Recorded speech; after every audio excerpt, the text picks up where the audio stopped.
The Principality of Sealand has sat off the British coast for over 50 years.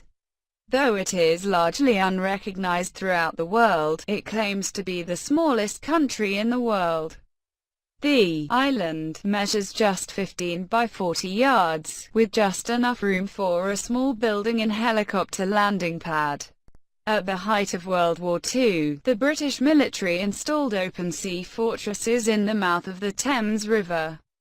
These forts provided anti-aircraft support and deterred German crafts from laying mines in British shipping channels. The fort Sealand now occupies was designated Fort Roughs. Constructed at port, these structures were floated out to sea on hollow pontoons. Once they reached their destination, the pontoons were filled with water, sinking to the seafloor and anchoring the fort in place. The Sealand structure was in operation within 30 minutes of being launched. Soldiers remained in the fort until 1956, when the fort was virtually abandoned by the British. In the face of stringent broadcasting laws, pirate radio stations began operating from international waters. Fort Roughs was the perfect candidate for a pirate radio station. It was just far away, and, most importantly, was free to use. In 1966, pirate radio operator Roy Bates seized the radio tower from another pirate operator. In the ensuing crackdown on pirate broadcasters, Bates's team would defend the station with firearms and bombs.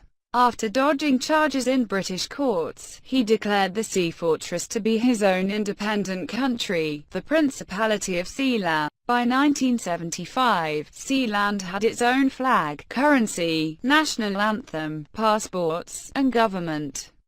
Bates installed his family as royalty and sells titles online. You can be a duke, countess, or knight of Sealand for a small fee.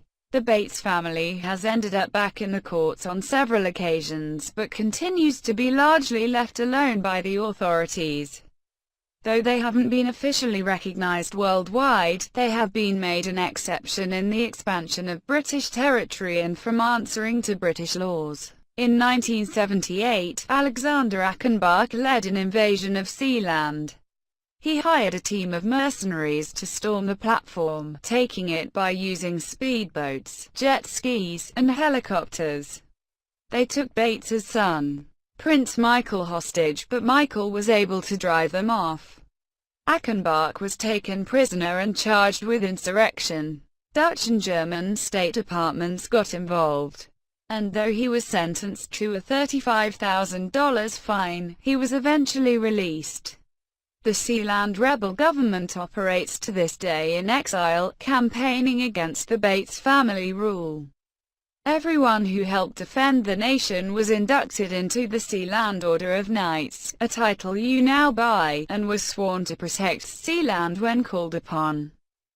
Nowadays, Sealand pops up in the news every once in a while. Rumors have spread about it being sold to internet companies or other would-be kings, but besides the short visitor music video shoot, the island solemnly stands as a steadfast bastion against authority and beacon of independence.